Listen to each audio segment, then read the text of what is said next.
गई। रानियां विलाप करने लगीं, किंतु पद्मा ने न कोई विरोध किया, न आंसू बहाए। उसने पिता के चरणों में प्रणाम किया और शांत भाव से राजमहल त्याग दिया।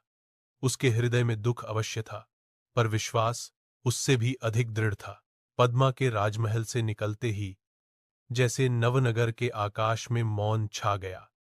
किसी को यह ज्ञात न था कि यह निर्णय केवल एक पुत्री का वनगमन नहीं, बल्कि एक महान धर्म कथा की शुरुआत है। अध्याय 2। पद्मा का सत्य वचन और वनगमन।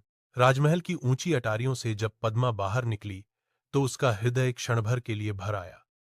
जिस महल में उसने बचपन बिताया था, वही आज उससे दूर हो रहा था, किंतु उसकी आंखों में आंसू नहीं थे। वहां सत्य का तेज और कर्म पर अटूट विश्वास था। पद्मा जानती थी कि उसने जो कहा, वह अहंकार से नहीं, धर्म से उत्पन्न वचन था। वह अपने पिता का अपमान नहीं करना चाहती थी, पर असत्य को स्वीकार करना भी उसके स्वभाव में नहीं था। उसने मन ही मन प्रभु का स्मरण किया और बोली, हे नारायण, यदि मेरे कर्म सत्य हैं, तो आप ही मेरा पथ प्रशस्त करेंगे। महल के द्वार से बाहर निकलते समय रानियां उसे रोकना चाहती थीं। दासियां रो रही थीं और नगर की स्त्रियां स्तब्ध खड़ी थीं। कोई समझ नहीं पा रहा था कि एक राजकुमारी बिना किसी अपराध के वन की ओर क्यों जा रही है। पर पद्मा ने किसी को दोष नहीं दिया। उसने सभी को प्रणाम किया और कहा, यह मेरा भाग्य नहीं, मेरे कर्मों की परीक्षा है। नगर की सीमाएं पार करते ही नवनगर की चहल पहल पीछे छूट गई। सामने फैला था घना वन, ऊंचे वृक्ष, लताएं, कांटेदार झाड़ियां और अनजान पथ। पक्षियों की आवाजें अब मधुर नहीं, बल्कि रहस्यमयी प्रतीत हो रही थी। सूर्य धीरे धीरे अस्त होने लगा और अंधकार वन में उतरने लगा। पहली बार पद्मा को भय का अनुभव हुआ।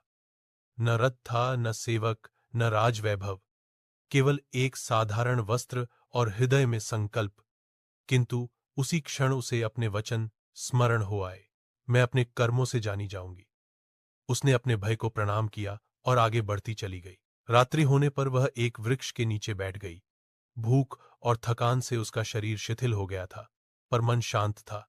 उसने धरती को माता मानकर प्रणाम किया और कहा, यदि मैं सत्य पर हूं, तो हे वन देवता, मुझे शरण दो।